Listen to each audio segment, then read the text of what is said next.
Hello and welcome to OzByDrone. I'm Greg and he's John. I'm John. Hi, everybody. Hope you can hear me okay. I'm a bit jittery, I can see already, but welcome to the show if you can hear me. Yeah, we can hear you for the moment. You're sounding good as ever.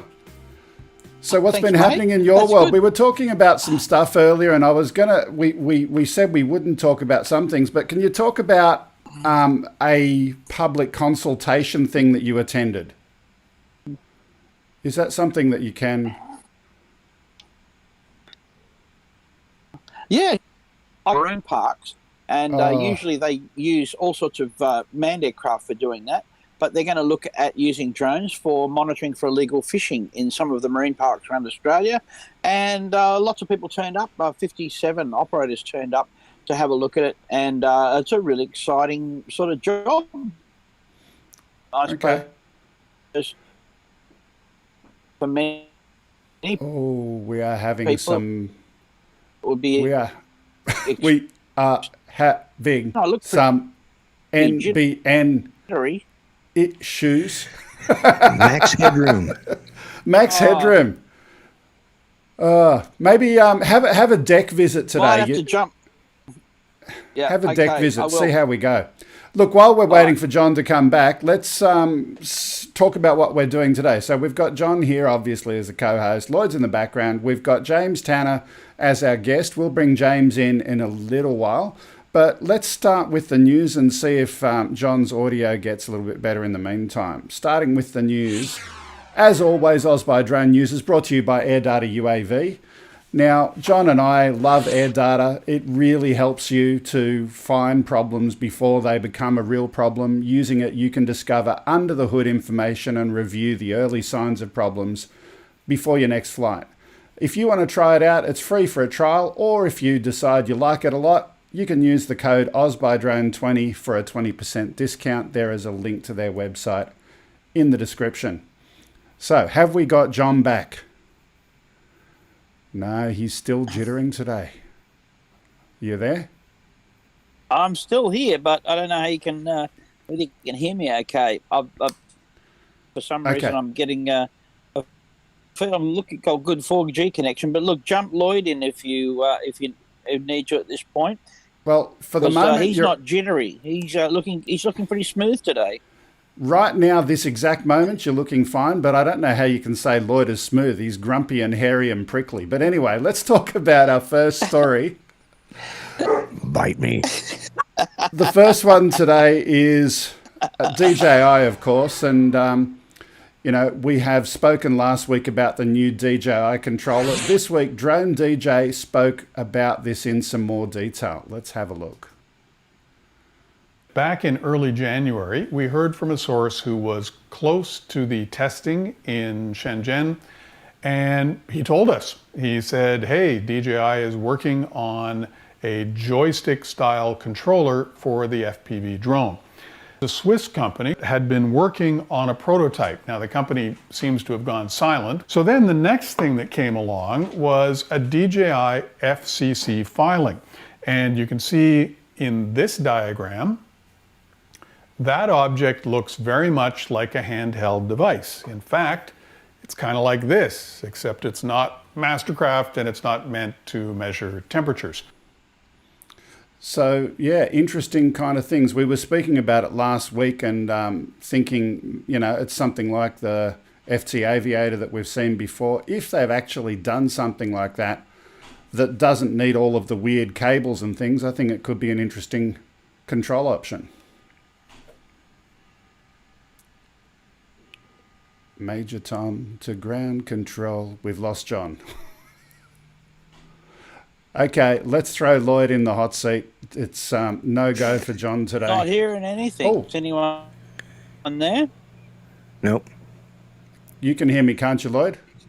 Yeah, I can hear you. Yeah, let's cut our losses. John, have the day off and we'll talk to you soon. We'll throw Lloyd in the hot seat for the moment. There we go. Hey. Yes. So what do you think, Lloyd? You as a, someone who's worked in military and got used to different types of control mechanisms, what's your thoughts? Well, I mean, obviously, I mean, it would be nice to have a different type than the old-fashioned two-stick system, which is from the old, the original RC aircraft. That's where that came from. That's antiquated. They need to come up with something newer and a lot more modern. And I showed last week my throttle control system for my flight sim. And something like that is a standalone unit, but in a smaller scale. Obviously, the one I've got is, I couldn't be packing it around. It weighs about 25, 30 pounds. It seems like anyways. And that's what they should have done is instead of having to tie into through the phone and all that garbage that they did with that other company. FT Aviator. Yeah, that's it. Yeah. You're trying not to mention it. It was a challenging product. Yeah, it was. Yeah, I think sadly, I think the concept what really was happened, good, but they needed to talk to DJI and or some other manufacturers and partners. Right, and I honestly think they were trying to take an idea that the astronaut had about the way they control the boom arm in the shuttle, and applying that situation, but they didn't have the engineering for it. They didn't have the guy, and he was basically just a front man. Says, "Hey, I got a great idea here. Let's make the controllers like the one I use up in the space shuttle." They said, "Great concept. Can you design it?" He said, "Well, no, I'm just an astronaut. I don't, I fly. I don't. That's not my job. You engineers are supposed to design that." And obviously they did not engineer it or hire engineers to do it. Apparently 6 trained monkeys or something can make those things. Yeah. Anyway, let's move on from that. I think conceptually it's a really good idea, and if DJI has done it and it's a direct link without having to go via any other controllers, we'll be very, very happy. Yes. Let's now go to our second story, which is this one. Now, I've titled this Flash Savior of the Droneverse. Now, on the screen there, you can see this is the product code listing of some of the new DJI FPV equipment, and we've got some additional information as well beyond that, and that is that the name of the product is yes, you heard right, it's called Flash. I just thought I couldn't resist not playing that clip with a name like that. It's going to be released apparently on March 2, and we'll certainly be all waiting with bated breath to get our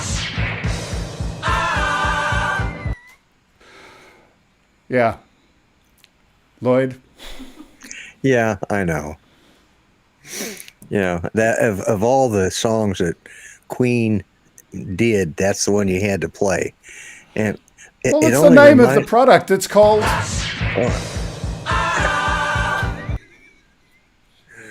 okay. We get it. It's called Flash. Okay. It's probably going to be a flash in the pan is what it'll end up being. Look, all jokes aside, they've now got the product information. Let's put that back on the screen for a minute. Not the video. There we go. So you can see all of the different products there. And if you go to the website, the information is in the description. All of the news stories, always the info is in the description. You can go there to find out more, and you can actually see some of the probable prices of some of these products, and you too can get ready to get your... Okay. So, moving on from that. Please. So the next one we've got today is the thermal drone, and this is a drone being used to help firefighters, and certainly this type of use has been well documented. But just how does it help? A drone equipped with a thermal sensor helped firefighters in Florida to determine where the fire was, even though the flames were not visible. Check this out.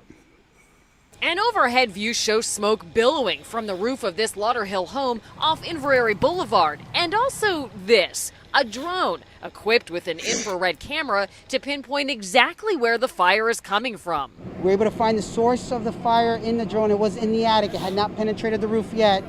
In this image, you just see wisps of smoke, but in this one, you can see exactly where the blaze is burning beneath. Lauderhill Fire Rescue says it's the first time they've used this technology to locate a fire that's not visible from the outside. Crews quickly went in with that information and was able to extinguish that fire.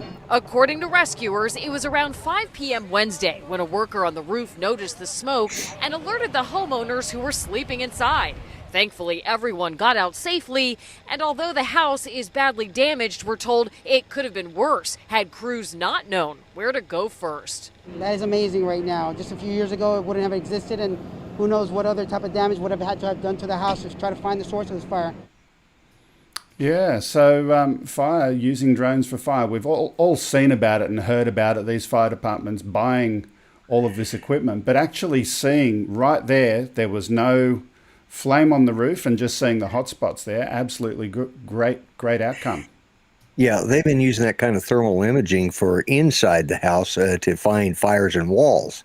You know, it's good that now they have it from the outside that they can catch it in the roofs without having to enter the structure. What was that word? They catch it in the roofs. Are your dogs barking again? Roof. Okay. Moving on from that, our next story. Making fun of my hillbilly accent. Our next one today, we're having a look at the importation of drones. And did you know that importing drones was potentially illegal? Okay, no, I didn't, but... Well, the import of drones is not permitted into Dubai, and anyone flying into the country isn't even allowed to bring one drone in. To bring in a drone, a permit is required. Not because it's a drone, but because it uses RF to communicate, and one Dubai passenger was recently caught bringing in 4 Phantom 4 drones, which is, you know, something unusual. But not only did he get caught with the drones, he also got caught with a quantity of gold.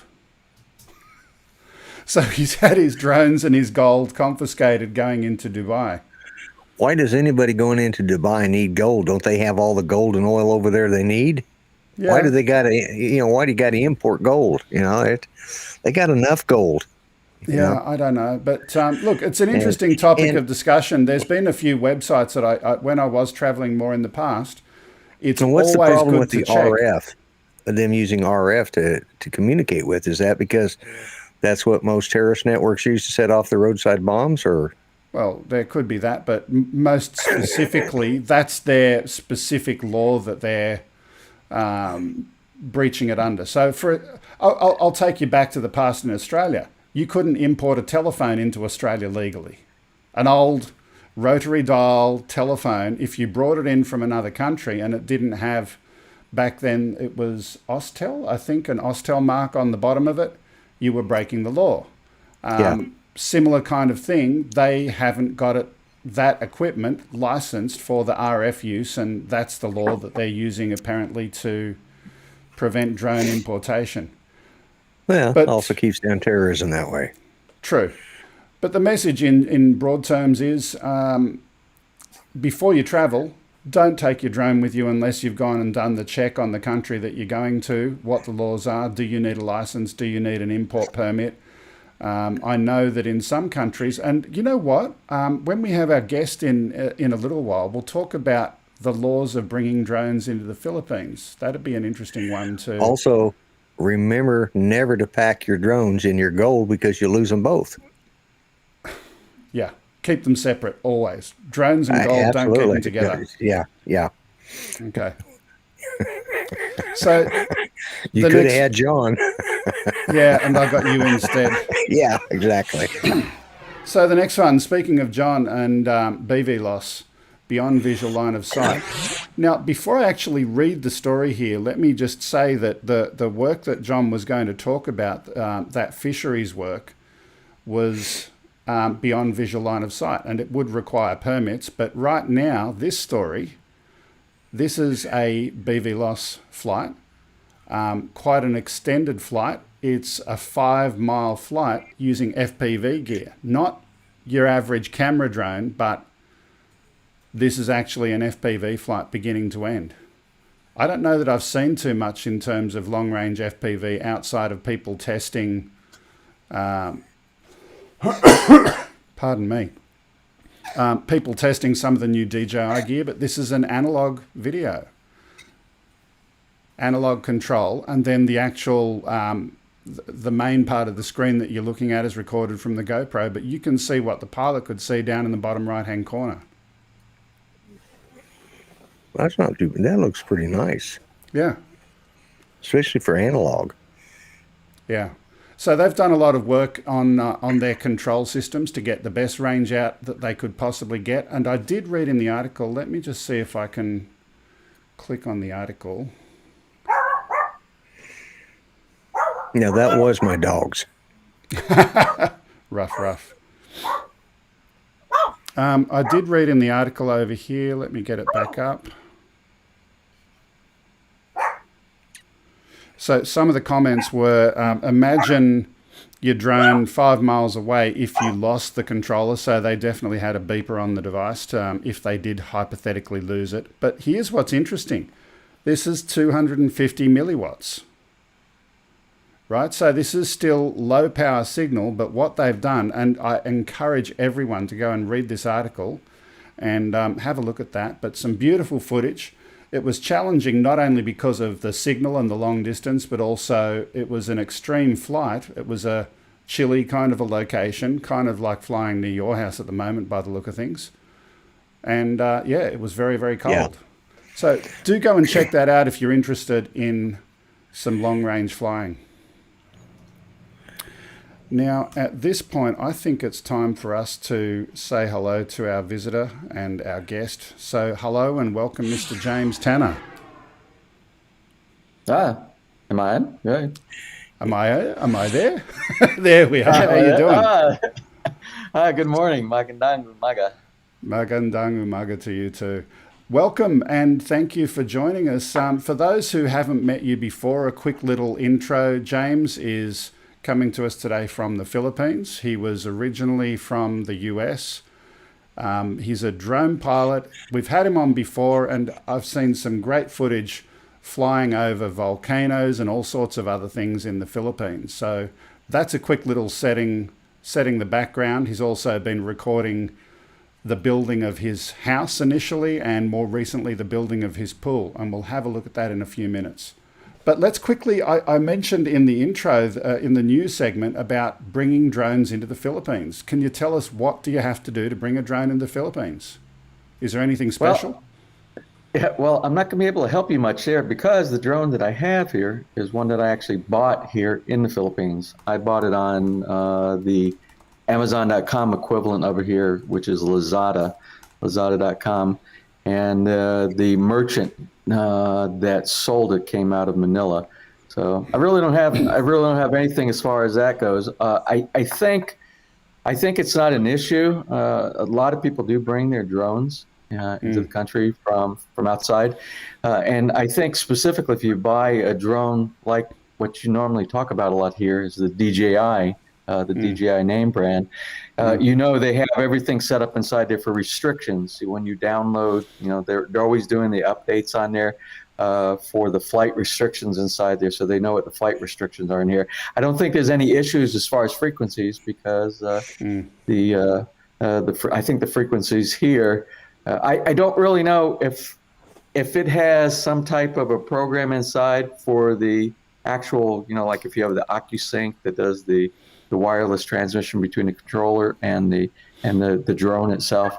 I don't know if that's the frequency is based on geographical location or not. So I'm sorry, I can't really help you about importing. The reason this is of interest to me, when I wanted to bring my Phantom 4 Pro in some time ago, last time I was in the Philippines, and at that time on the CAAP website, they actually said, be careful, because if you don't have the right paperwork at the airport, they will confiscate the drone and not release it until you leave. That's what they used to say. I've had a look, and that's changed now, so that's the good news. General rules for flying a drone in the Philippines is under 7 kilos, so that's okay. Fly in the daytime and good weather, visual line of sight only. Don't fly over populated areas such as schools or marketplace. 400 AGL, 30 meters from people not involved in the drone's operation, which is pretty hard in the Philippines and a lot of places, so definitely not in populous areas. 10 kilometers from airports, and don't fly near emergencies such as fires. So that's a quick summary of the Philippines drone laws, but you can now bring a drone into the Philippines. So that's changed since the last time I was there. There you go. Oh, okay. Well, you had more information than I did on that. I just Googled it, so I didn't know until we spoke about it a short while ago. So well, I know they do updates as far as flight restrictions, because when just at the beginning of the pandemic back in, I think we went February or March of 2020, we went down to Palawan. And Palawan is one of the biggest tourist destinations inside the Philippines because of all the hundreds of islands that they have that are off the mainland down there for you to do the touristy thing. But I do know I tried to fly from a town that was close to this really huge, it was like a boulder of rock cliff that's on the very edge of the town, and it wouldn't even allow me to take off. It said there were flight restrictions, so I couldn't even get off the ground. It wouldn't let me fly in the restricted area right there. And I think the reason is because the airport, like you were talking about earlier, the airport was probably only maybe about 5 kilometers from the location that I was trying to take off from. Okay. So things are working correctly technology-wise there. So let's move on to something else. We're going to have a look at some of your video clips in a couple of minutes. Not yet, though. First of all, you've got a tech background. I can judge that, and tech and engineering kind of background from your videos. Where did you start from in the US? What were you doing over there? Well, I'll just kind of go back a couple of jobs back, and that probably explains more of the tech background. I'm a retiree from the U.S. Air Force, and it was most of the stuff I did in the U.S. Air Force was technical background. It was mainly communications. I worked in satellite communications for the last 15 years of that career. And then I moved on from that, and I moved into a Department of Defense job that has to do with support as far as servers and networks and things like that for another 15 years of that. So I have about 35 years of technical background, either working on aircraft, working in communications, network servers, and integration. My last job had to do with integrating. So basically, when it comes to integrating, is if somebody has something that they want, it's never been done before, they present it to a company like the DoD company that I work for, and we build a prototype, and we present it back to them and say, is this what you wanted? And hopefully it's what they wanted, and they award us a contract on something like that. That's what I did for my background. Okay. And how has that affected you in your new life in the Philippines? Like what kind of skills or what kind of ideas have you got from your background in building your home, in flying, in your life over there? Well, anything that you can bring into your build when you're doing a build. If you have electronics background, which I have a little bit of electronics, I have a little bit of network. I have a little. My dad says, I'm the jack of all trades, but a master of none. Everybody knows that phrase. And no matter when you're building a house, there's always something in the construction of a house that will have to do with, like here. Well, we have a pretty complex, if you want to say, characterize how we did the build right here, but all on 3 stories that we have inside here with the networking inside here. So I designed all the networking inside the house. I worked with the builder when it has to do with the plumbing. My dad was a contractor. He built houses also. So I was able to bring that skill set into the build here as well. So every bit of the stuff that I had from my careers, I was able to apply here. Integration wise, if you go through our yard, when it goes to something as simple as having music throughout your yard on the outside, I built things. I integrated things like the Amazon Alexa devices. I integrated that with amplifier systems, and so we can control from right here. If I say the A word too loud, she'll hear me over here. But if I can tell her to turn on the amp for the outside and to play whatever music or playlist that I want on the music outside. I'm just imagining like a rock speaker outside, and you say, "Hey, can you turn on the pool lights or something?" Talking to a rock. Well, I actually have that in the U.S. We have a home also back in the U.S., and I can do that with all my lighting in the U.S. I've engineered that back in the. Now I don't have it to that point yet here. Not to say that I won't do that in the future. A lot of things I still have to manually go and turn on the switch and things like that. But with all your smart switches that you have here, like right here, we're in the basement right now. This is our garage, our multimedia center, everything we have right here. I can sit right here and I can turn on the lights in the tiki bar. I can turn on the lights in my workshop over there. And that's only using just something is those little smart switches. Those are amazing. They're so simple to set up. Turn on the fans. If I were to say right now, the A word and turn on fans. We have oscillating fans all out through the basement. They'll turn on all those. But again, that's just something as a smart switch. Yeah. Speaking of which, it's getting warm in here. I'll get my producer to go and turn the fan above on for me at the moment, but that's another story. So let's move on to something else. We've got some videos of yours taken by drone. Before we talk about the content, your drone flying in general, the selection of drone, how did your tech background influence your purchase of the drone? Did it at all, or why did you pick the drone you got, and what have you got? Let's start with that. Well, I have the DJI Phantom 4 Pro Plus. I do, before I buy anything, I do lots of research. Of course, I learned that from my previous career. You do a bunch of research and you try to put parts together and make things work the best possible. But I rely heavily on YouTube and product reviews from the consumer, because the best place to get good information is from people that have already purchased these items, and you share their experiences. And that's what we actually do on MyPiDream. As a matter of fact, the reason I probably look half asleep right now is because I didn't go to bed last night until 3 a.m. So I'm running on about 3 hours of sleep and about my third cup of coffee here for the morning, so that I could hopefully be semi-intelligent with your show here this morning. And why did you pick? What was the main factor in picking that one? By the way, did you get the Pro 2 or did you get the original Pro with Lightbridge or OcuSync? Which one have you got? No, I have the Lightbridge. It's the old one. It's the original one. I don't know if they call it the version 1, but it's the original one that came out, because I purchased that. The reason I purchased it was to vlog the build of our home here, which we call Villa Feliz.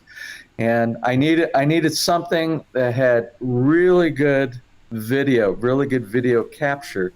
And at the time when I purchased that, which I believe that was early in 2017, I purchased that. That was probably on the market, unless you went to those super things that are out of the range of my budget to buy, that they use in production studios. The DJI Phantom 4 Pro that I bought was probably the best for doing really good video. So that's the reason I purchased that one. And I purchased it, again, based on the reviews. And I was looking for something that gave me good runtime. I believe the runtime that they advertised was about 30 minutes.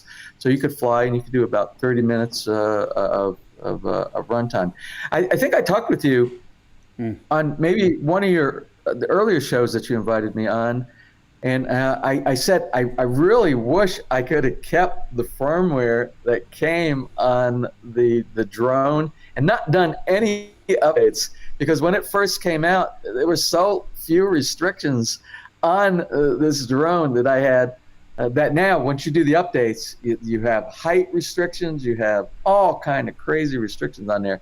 But I remember when I first bought it, straight out of the box before I did any updates, again, I told you there was about a 30-minute run time, a flight time that you could fly it.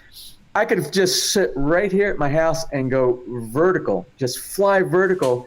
And it flew so high, it would take me 30 minutes to get to as high as it would possibly let me go before it said you have to come back down because you only have so much battery life left on it. I hope it wouldn't take 30 minutes to go up, because if it takes 30 minutes to go up, does that mean it's a 1 minute trip back down? No, when I say that, because you know the algorithm built into the drones, it calculates how much time you have at a destination, and it gives you enough time to get back. So you might have 20 minutes going straight vertical, and it knows it's going to take 10 minutes to get you back down with enough battery reserve, so you don't have any catastrophic event to happen inside there. So but I can't do that anymore now. It's definitely, I think it's 5,000 meters. I think it goes to 5,000 meters, and then it's like you reach your maximum vertical height that you can go on there. And aside from that, we're 400 feet AGL as per what we were talking about in the Philippines laws. Certainly in the past, in many countries, the laws were a little bit different, and there were the Wild West days. But we encourage everyone to fly within the law today. But if you do have a need to fly without restrictions while still flying legal, no limit drones is something we would highly recommend. And in fact, I'll tell you what, we're going to give away a copy of No Limit Drones today at the end of the show. Whoever's the last person to comment in the YouTube video today before the stream gets shut off, that person is going to win a free copy of No Limit Drones, and you can remove all sorts of restrictions from your DJI product. Now, let's get back to you. We're going to go and have a look at a couple of your videos. The first one we've got here, and these are unedited. These are just raw footage that you sent to me overnight. So talk to our viewers. Yeah, I got to apologize for these videos, because these were just this raw. They're all raw.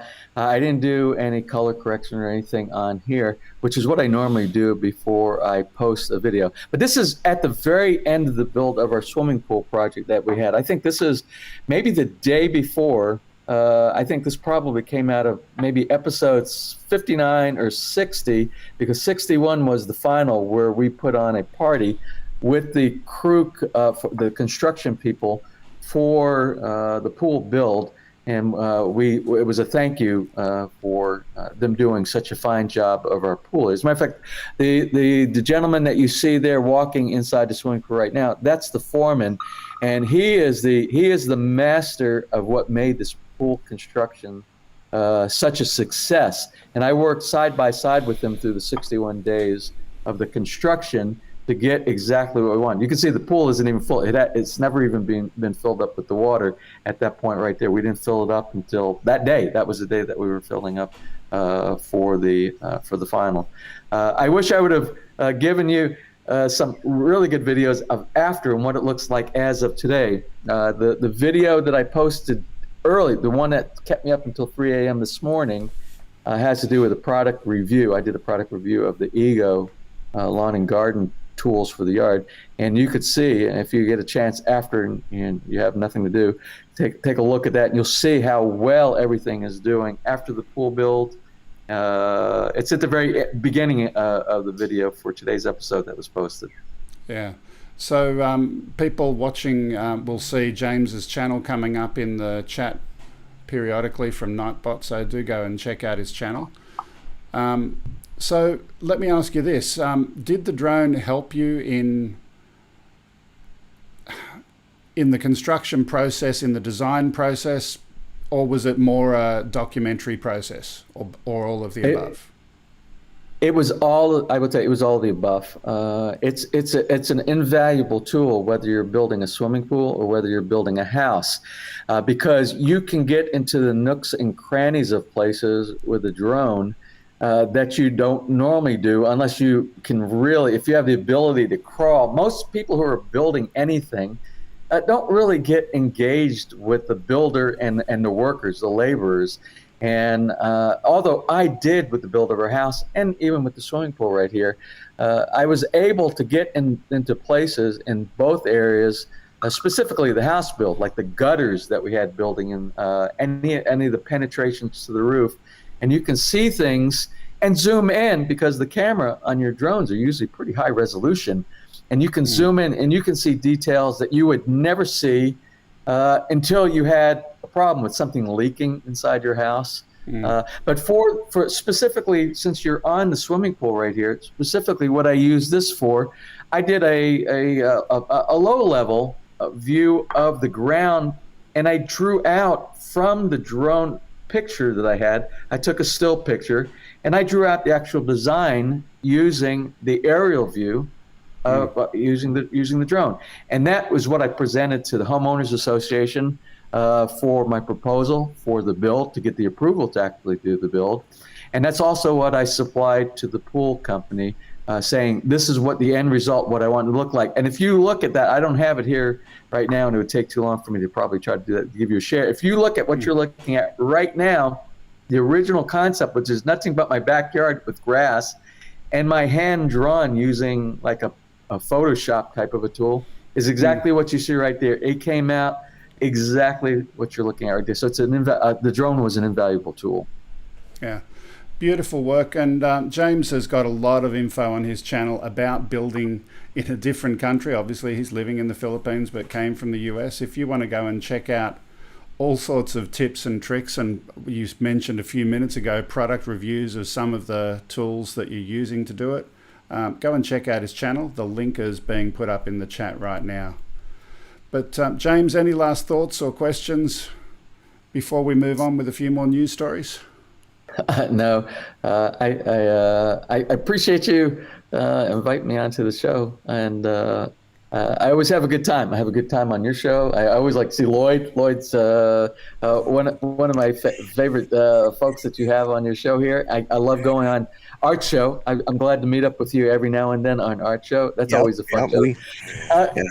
We catch up with each other. You and I catch up with each other more than I do a lot of the people I see. So there's a big difference between your show here and Art Show. Even though Art's is a drone show, yours is a drone show. You stick pretty close. I mean, although you showed my swimming pool, but that's based on how we used our drone with the swimming pool. So you stay really close to the meaning of your show, which is talking about drones. You go on the Art Show, and we talk about anything from the days. Comes up, yeah. And it's fun because a lot of the characters he has, or the guests that he has on his show, they're really fun characters. Yeah, characters. Okay. Look, James, thank you for being with us. Now, Lloyd, we didn't prepare anything for today, did we? No, and I'll be honest with you, after driving for 2 hours to do a 45-minute trip through that ice and stuff today, my mind is, I don't think I could even look up and I had one. I actually had one I was going to use, but I've since forgot. I knew if I didn't write it down, I was going to forget it. So okay. Look, stick around in the background, James, and if Lloyd comes up with something, we'll throw something at you later. You know what it's all about. I don't want to stump the yank. No, please don't do that. So give me a break today, because I told you I'm running on 3 hours of sleep, and that's the reason you're getting the break, because I've had about as much sleep too. So, Okay. Yeah. Okay. Thanks for that. Thanks for the consideration. We'll give you a break then. Let's continue with our news stories for the moment. So back to Lloyd in the studio, and I'll press a button or two so I can do that.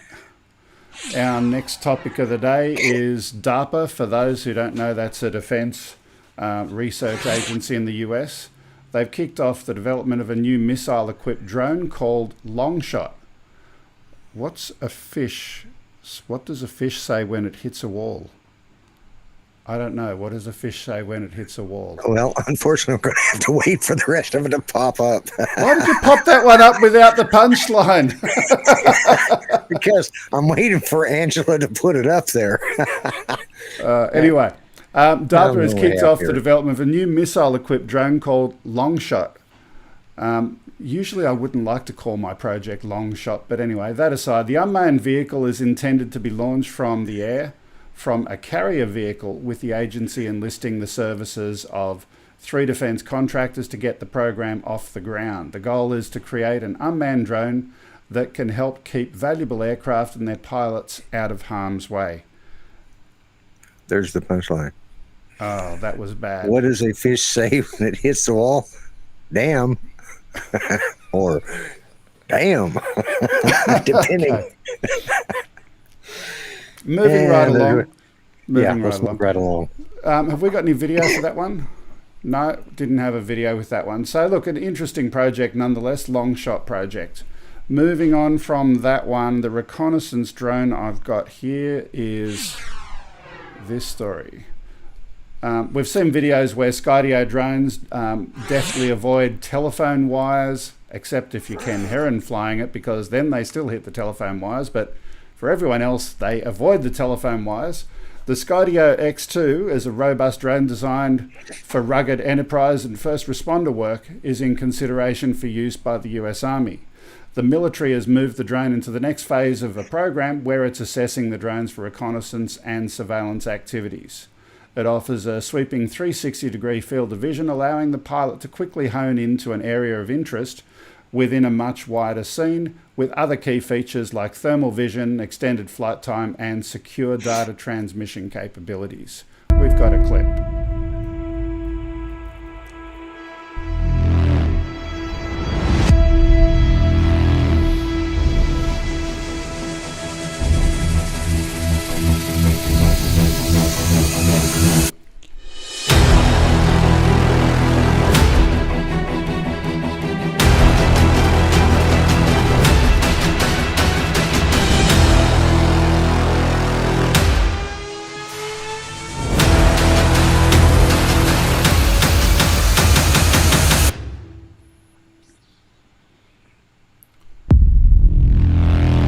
So looking at that name there, Ready for Duty, I think it would be fair to say that Skydio is deliberately targeting the reluctance to use Chinese products.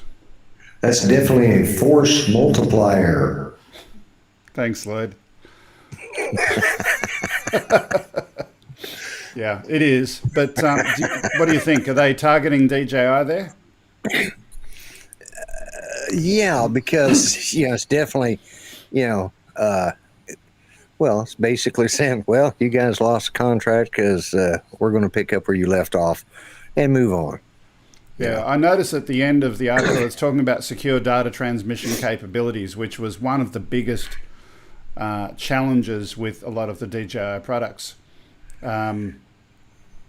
Their communication back to servers in other countries and all of that kind of stuff that's been going on for some time, and they're using that as a way to say, hey, you should be using our product in your military applications. Well, it's good sales if nothing else. I just wonder why. I wonder why every time they show one of these, a former Navy SEAL, like they're the only flipping people in the military that ever did anything worthwhile.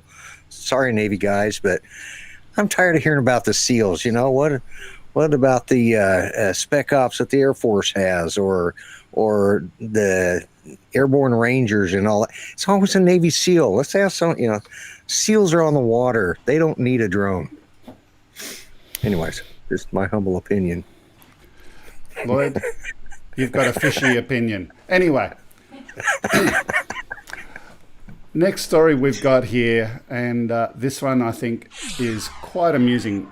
This comes from SUAS News, and there's no video with it, but it's a long bit of talking for me, so bear with me. Let me get through this one.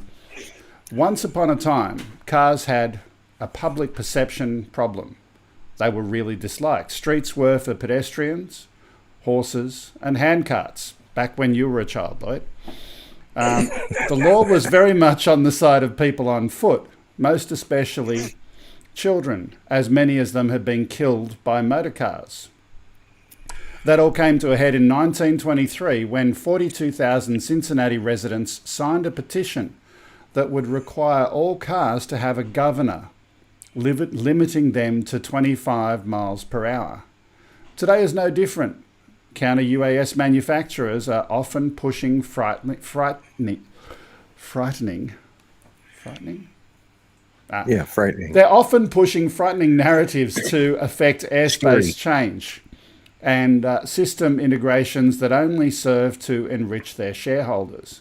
Gatwick, despite the fact that no evidence to support any drone being on the scene, continues to be fodder for governmental committees all over the world.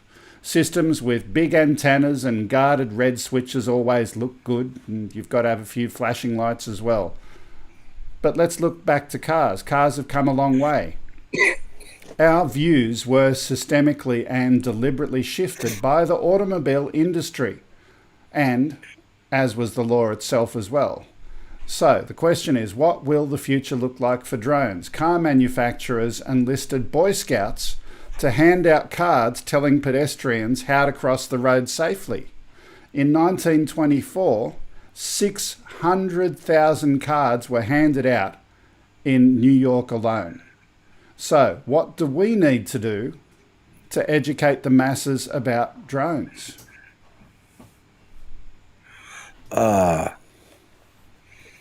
I'm still going back to that part about there on a governor that keeps the speed limit down to 25 miles an hour. Well, don't they have a governor like that in California now so they can save on gas? But, oh, wrong kind of governor. Sorry. But no. Well, first off, what we as a group, we need to start helping educate everybody, law enforcement, and we need to quit dividing ourselves. We're not FPV droners. We're not DJI fanboys. We're not Skydio pilots, We're all drone flyers. And if we can get together and quit the bickering amongst ourselves, then we can start help change the perception. Plus, we've got to get people to quit being idiots and doing stupid stuff and dangerous stuff. And if you catch somebody doing it, you need to get on their case, and start educating them. I mean, that's where this comes from, is lack of education, understanding the drone community, and in some ways the drone community not even understanding ourselves. We've divided ourselves so many different subgroups. And, we even say it ourselves. He's getting ready to try FPV. He's turning to the dark side, No. You've just given me the answer. You've just given me the answer, Lloyd, because we need to enlist the help of...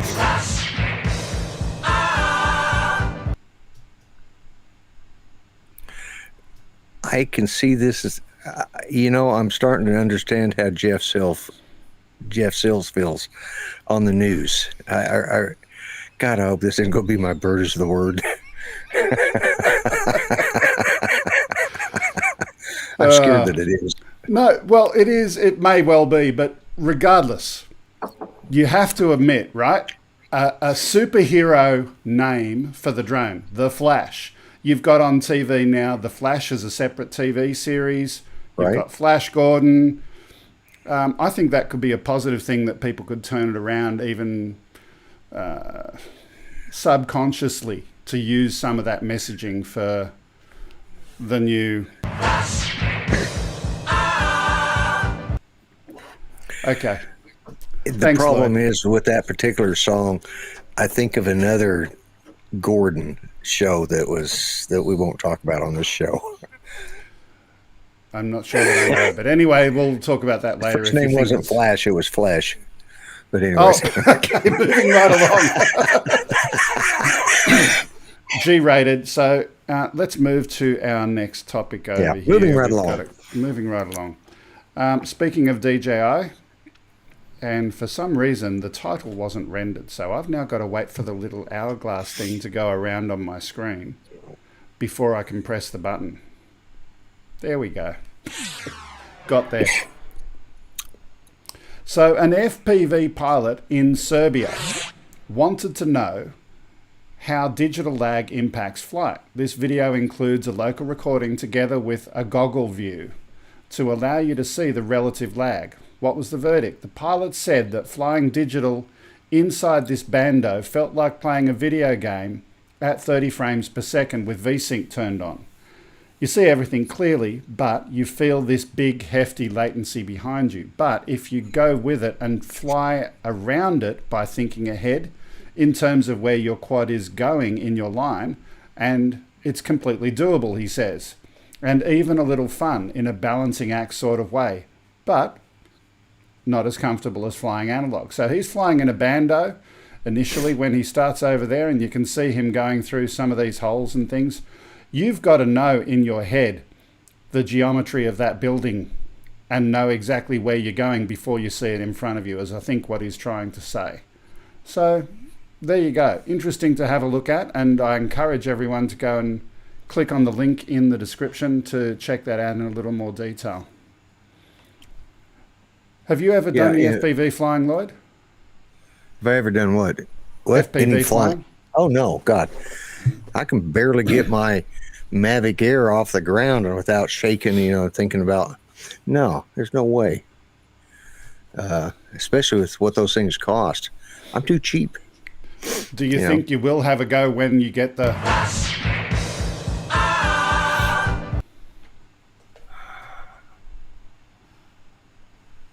It's okay. just... Last time.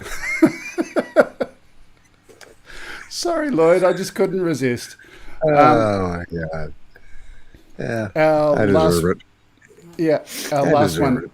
deserve Our last drone-related story of the day. My producer's saying, no, there's two more. Yes, there are two more, but the last drone-related story is this one over here. This one is a sub... Oh, and it's rendering the title again. I might have to render the next one in a few seconds as well. Waiting for it. This is why we love... I issued before the start of this show a challenge that we were playing the Wire Crash game. This is not Wirecast. This is Title Alive, to be fair. Well, but they're tied together, okay? And no, they've everybody become was enemies. to try and guess what shade of red your face got every time something screwed up. Well, they've split up. They're not friends anymore because Title Alive are producing a competing product to Wirecast, but it's nowhere near it in terms of quality yet. They've got some way to go. But back to the story. Northrop Grumman has revealed that it has conducted an anti-submarine test involving a surrogate for its MQ-8C Fire Scout drone helicopter, and they're dropping sono buoys. Let's just have a look at the video. This is cool. Green range. Short down. 5, 4, 3, 2,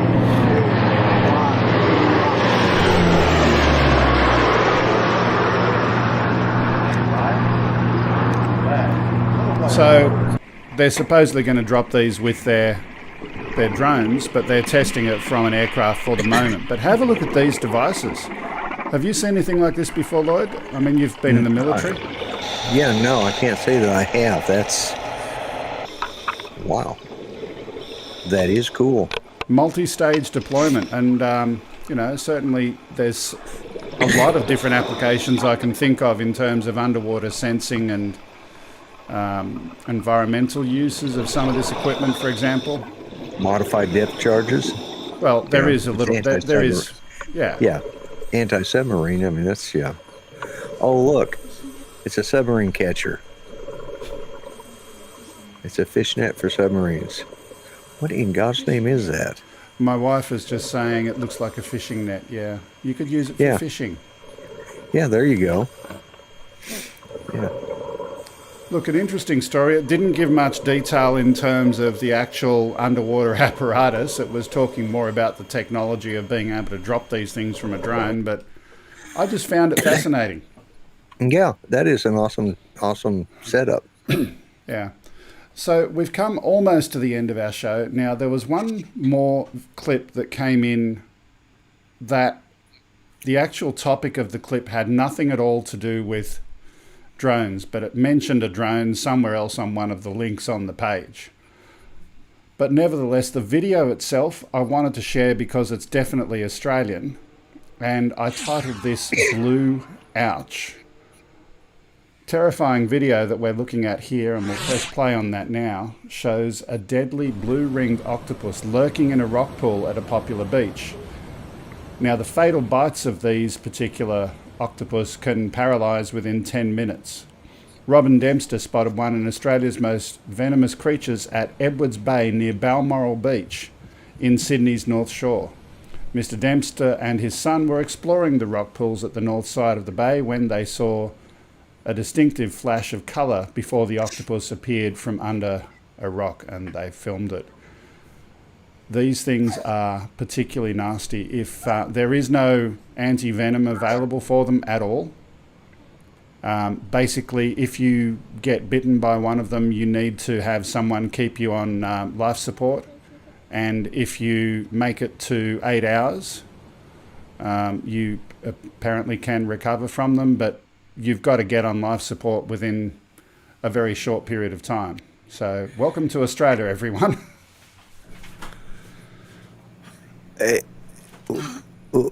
Why would you want to live in a place? I mean, it's bad enough that you got like drop bears, but I mean, What is that? I mean, let's see, where is that? What's going? What does that sound? That is my dog slowly dying. It sounded like a wounded seagull. No, it's me needing to get back on my respirator. Me needing to get back on life support. But yeah, you got the drop bears, and now you got those octopus. Why would you people want to live there? So, quick survey in the chat: how many people have heard of drop bears outside the lovely country of Australia? It's Lostgirl hikes. Everything is trying to kill you in Australia. Yeah, definitely. Anyway, we get to this point where we are finished for today, and we've got 3 or 4 minutes left. Let me quickly do the community service announcements for the day. Number 1, if you want to send me something, that's where you send it. Upload at gregkuhnert.com. Please, pardon me, please don't attach raw video files. They're too big. Just send a link to somewhere, and that'd be great. If you want to follow us on social media, these are the other places where we live, and many more. And finally, if you want to send anything physical, 5/127 Princess Highway, Sylvania, New South Wales 22224, Australia. So, Lloyd, thank you for filling in for John. You know what? I should have asked. You had a lot of choice. You could have kept James. I forgot to ask James something because he mentioned he was working in networking and satellites before, and the new Elon Musk satellite system. Have you heard much about that? I have been hearing, bits and pieces of it. Yeah, that Starlink. Skynet. Starlink. Oh, I'm sorry. Wrong. I was thinking. Yeah. Are you saying Elon Musk is the Terminator? I think he's creating it. He's making it become self-aware with all of that. That's kind of, you think about it. I mean, it'd be great if it works and we all have high-speed internet, but I'm going to quickly share something with you, particularly for our Australian audience. So it's $130 a month to get a between 50 to 150 meg service with, I think it was 20 to 40 milliseconds latency. The reality is you can get that for cheaper already via terrestrial services. Yeah. So there's no reason to use it unless in Australia, if you're in a remote area where you are trying to use SkyMuster, which is the NBN satellite service. This will definitely kick SkyMuster out of the water. They'll be dead. Definitely a good product in that space. But for everyone else, just use your terrestrial cables. It works fine. Yeah, and he's the thing about this is a tax write-off. Probably he's doing this. He's going to make some money off of it, but he'll never clear the money that, at least not until all the terrestrial cables fall apart, and and then he'll say, well, I got satellites up there. I can take care of your needs, and then we'll all get shafted. Yeah, but, that's just me being grumpy. let me share one other reason why I'm a little bit skeptical. So there's, I think they said 30,000 satellites that they're going to put up. And these are in low orbit. And they last 3 years. Yeah. It's a lot of space garbage. Yeah, or a lot of stuff coming in, dropping down on the... I just watched a movie the other night, and it's called Geostorm. And that's what they did. They had all these satellites, put around, and they were going to, stop all this. Well, we don't have global warming here, but in some places I understand it exists. But it doesn't in Oklahoma right now. You're cold. Yeah, it's definitely no global. That's because all the politicians are now in Washington, where all the hot air really is. They took it out of the rest of the middle of the United States. But anyways, that's what they did. They created a satellite network that actually helped control the weather. Unless that's what he's, and I think Gerard Butler was in it. So it was a good movie, but it showed the fallacy of, one bad apple goes in there and screws up their programming, and then they start burning up the countries they don't like, which that could be a thing too. So I'm just trying to remember, speaking of which, you're just reminding me of Monty Burns in The Simpsons, where he wanted to control the weather and he blocked out the sun. Are you saying Elon Musk is like Monty Burns? Anyway, enough. Well, you never know. I don't know him personally, but I can't afford his car, so I certainly couldn't afford his internet service either. So, yeah. Anyway, look, that's all we've got time for. Go over and check out our friends at Ready Set Drone. They're starting right about now, and it's been fun having you with us. Thanks for being with us. Thanks for watching. And last words from you, Lloyd? Just remember, be nice. Treat each other better than you would treat yourselves. It would be a nicer world. Okay. And we'll see you next time. Thanks for watching. Bye-bye for now.